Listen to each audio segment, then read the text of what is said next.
Deceptions podcast.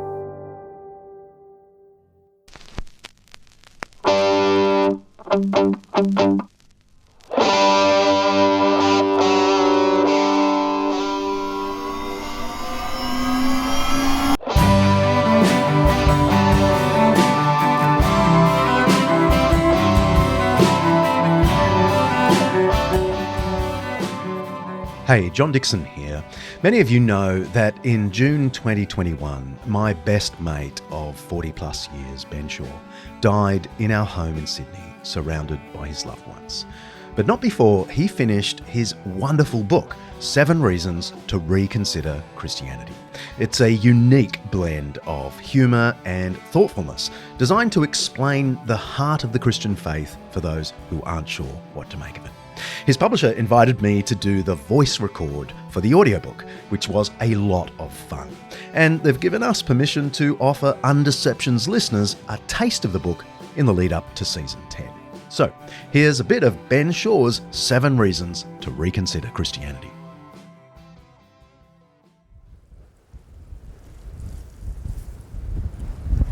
Let's just for a moment entertain a thought together.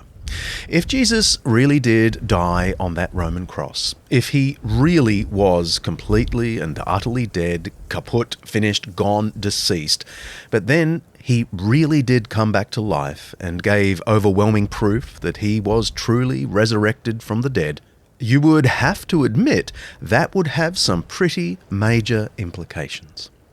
If Jesus truly rose from the dead, then this was not only arguably the most significant event in history, it would also go a long way towards validating who he was, what he said, and what he claimed he had done.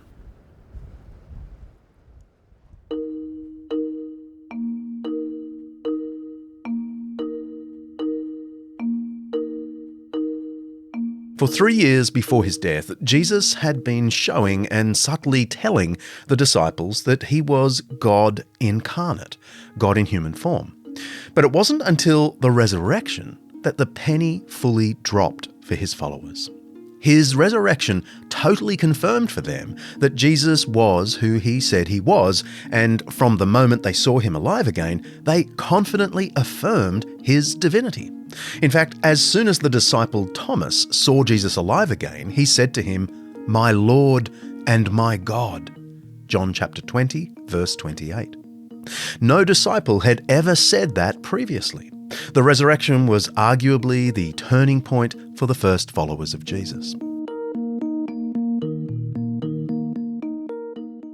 If Jesus did rise from the dead, then it would go a long way to defending the case that he is the Son of God. Likewise, if Jesus really did rise from the dead, it would also seem to confirm what he said about God, life, death, and life beyond the grave. If you were listening to a person giving a talk on mountaineering, it would make a big difference if you knew they had just returned from climbing Mount Everest. Or if someone was offering to be your swimming coach.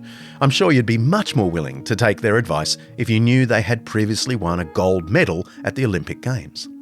Likewise, if Jesus rose from the dead, it gives a lot more weight to his claim that he came to bring us life, and life to the full. John chapter 10, verse 10. So the question we must all consider then is this: did Jesus really rise from the dead? Was it real news or fake news? Is there any evidence? Can you believe in the resurrection with intellectual integrity? Well, as I begin to attempt to answer these questions, there's a couple of things I would first like you to be aware of.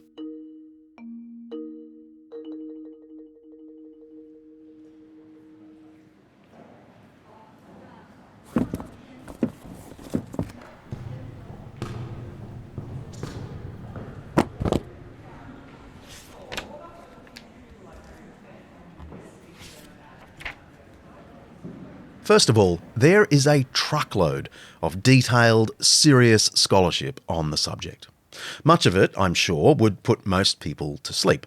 But it's worth knowing that Jesus' resurrection and the subsequent rise of early Christianity has generated a lot of high-quality research in the scholarly world. Perhaps none is more impressive than N.T. Wright's book on the resurrection, The Resurrection of the Son of God. My copy is around 800 pages long and has caused one of the bookshelves in my study to sag. That's because it's a very thorough historical and theological assessment of the resurrection, and by no means the only one in its field. Second, the accounts of Jesus' death and resurrection in the New Testament are considered by historians as valid historical documents, equal to any other such sources from the ancient world. Scholars don't disregard the New Testament just because it's a collection of religious documents and therefore biased. All historians acknowledge that any document we have, whether ancient or modern, is written with at least some kind of agenda or bias to it. For example, one of the best historical sources we have on Alexander the Great comes from the ancient biographer Plutarch, who penned his biography on the famous Greek Macedonian general around 400 years later. Plutarch was clearly a fan of Alexander and either ignores or glosses over many of Alexander's moral failures. However, no historian of Alexander disregards the writings of Plutarch simply because he wrote with a favourable bias. They just take that into account when assessing his work, as they do when assessing any historical document. Those historians might not come to the same conclusion that the New Testament authors come to about Jesus and the resurrection, although some do. But they still regard these ancient Christian sources as historical evidence, and the resurrection as a subject of great importance. Now, back to answering our question, did it really happen? Well, of course, I can't give you conclusive, watertight proof that Jesus rose from the dead. I wish I could. But here are several things that help me to believe in the resurrection and to stay devoted to the Christian faith. And I'd love you too to consider these.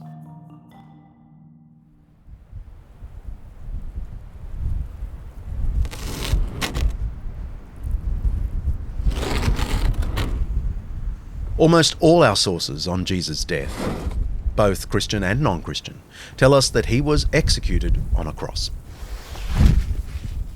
This is significant, most obviously because if Jesus didn't really die, then he couldn't have risen from the dead. However, we can have great confidence that Jesus really did die precisely because he was crucified. We might have a lot more reason to doubt Jesus' death, and therefore his resurrection, if indeed Jesus was lost at sea or fell over a cliff or was murdered in secret. However, a very public execution by a professional execution squad makes Jesus' death a certainty.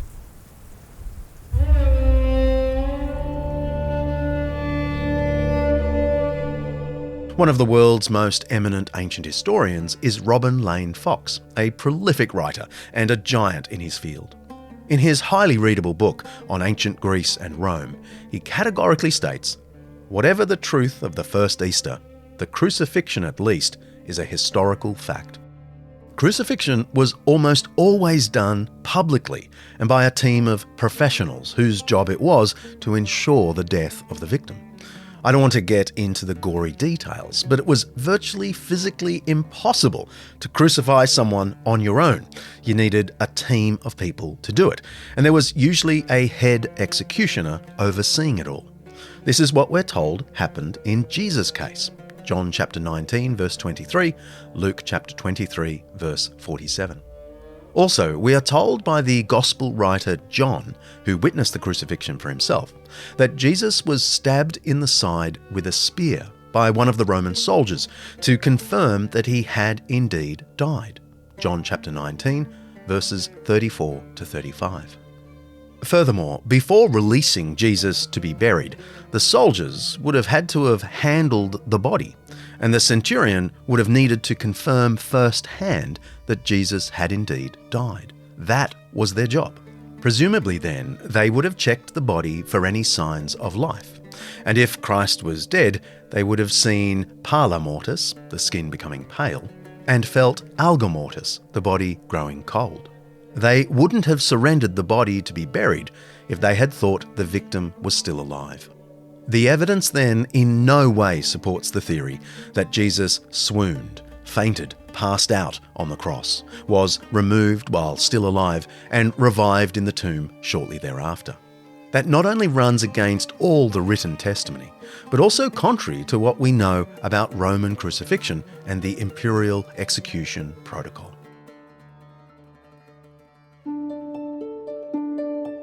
From all our available sources, it seems that everyone agreed that the tomb that Jesus had been placed in on the Friday was empty by the Sunday. No one suggested that the women who went first and the apostles who arrived afterward went to the wrong tomb. The initial question among both Jesus' disciples and his enemies was, how did the tomb become empty? No one, it seems, questioned the fact of the empty tomb. They just debated how it got that way. If there was any possibility that the followers of Jesus had got their GPS coordinates wrong, it is curious that not one of our sources reveals that someone then suggested going to the right tomb. If the disciples had gone to the wrong grave, any one of Jesus' enemies could have gone to the correct one and have simply produced the corpse. However, no one did. Another thing worth pointing out is that our earliest sources on the resurrection tell us that there were many witnesses who saw Jesus alive at different locations. Jesus didn't appear to just a few people on one particular foggy evening after they'd had a couple of pints or an overindulgence of strong cheese. We're told that Jesus physically appeared to many perfectly sober people in Jerusalem and in Galilee, and that he appeared at these locations on a number of occasions at different times of the day. The Apostle Paul not only happily names a number of these witnesses, but also, almost casually, mentions that on at least one of those occasions, Jesus appeared to around 500 people at the same time. 1 Corinthians chapter 15, verse 6. While he concedes that some folk within that large group had since died, he also says that many of them were still alive. Just think about that for a moment. If indeed 500 people really saw Jesus alive, all at the same time, that almost totally rules out the theory that the disciples simply imagined it, or that they were hallucinating the whole thing. It's also worth noting that if many of that group of 500 were still alive, then anyone reading Paul's words could go and find at least some of them and hear their accounts firsthand. Another undeniable fact that virtually all scholars of history seem to agree on is the radical change that occurred in the disciples. Within a matter of months, the remaining followers of Jesus, a mere 120 of them, went from being a bunch of confused, frightened no-hopers to a confident and courageous group of over 3,000 believers who boldly and unashamedly proclaimed that Jesus was indeed the Christ who had died and risen again. It is an undeniable fact that Christianity began to spread like wildfire in and around Jerusalem, and within 30 years it had spread across the Mediterranean to reach the capital of the empire, Rome. What can explain that? Could mere hearsay or legend generate such conviction and radical change in the disciples? It seems that what sparked the transformation and subsequent preaching of the first Christians was a genuine belief that Jesus was who he really claimed to be, that his death truly did pay for the sins of the world, and that he really did rise from the dead.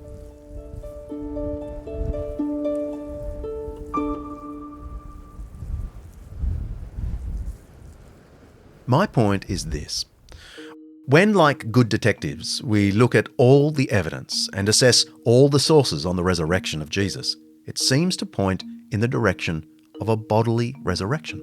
Other theories, that the disciples made it up, or that they originally meant that Jesus simply rose spiritually, or that the women went to the wrong tomb, have no major evidence supporting them and actually end up contradicting the evidence we do have. As one lawyer has put it, the silence of history is deafening when it comes to the testimony against the resurrection. Many years ago, I was a leader on a teen church camp in Australia.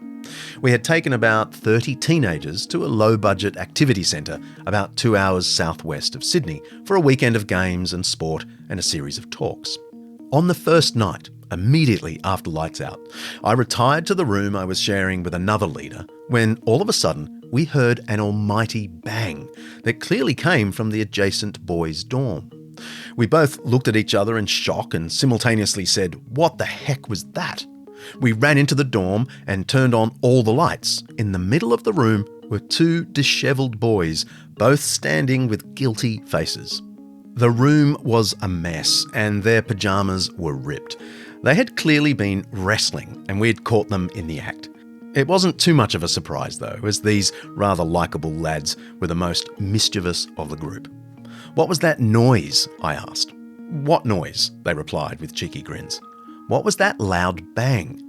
"What bang?" The conversation went to and fro like that for a few minutes before we noticed that directly behind the boys was a huge dent in the plaster wall. It was virtually the shape of one of them. "Did you do that?" we asked. "Nope," came the quick reply. We asked them again, but they kept denying that they had anything to do with it. We sent them to bed and went away to work out what we'd tell the camp owners. It was clear to us that these lads were responsible. We just couldn't prove it. All the evidence was there. The sound of the bang, the two of them standing there with their clothes ripped, the character of the suspects, the size and shape of the dent in the wall, and so on. We couldn't ultimately prove that these lads had done it, but all the data certainly pointed that way. In a similar way, I can't conclusively prove that Jesus rose from the dead. No one can. But what I can say is this. Just about all historians seem to agree that around 2,000 years ago, there was a massive bang. And the sound of it has reverberated and echoed down through 2 millennia. When we go and investigate what the noise might have been and look at all the evidence, there is a large historical dent in the 1st century, and it's the outline of a resurrected man.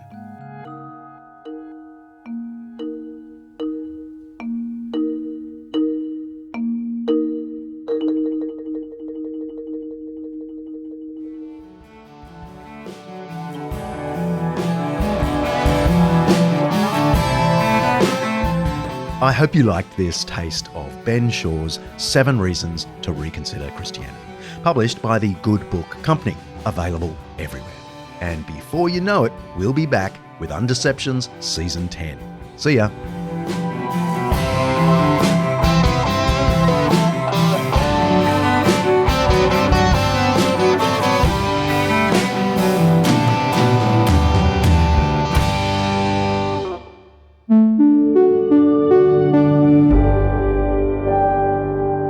Undeceptions podcast.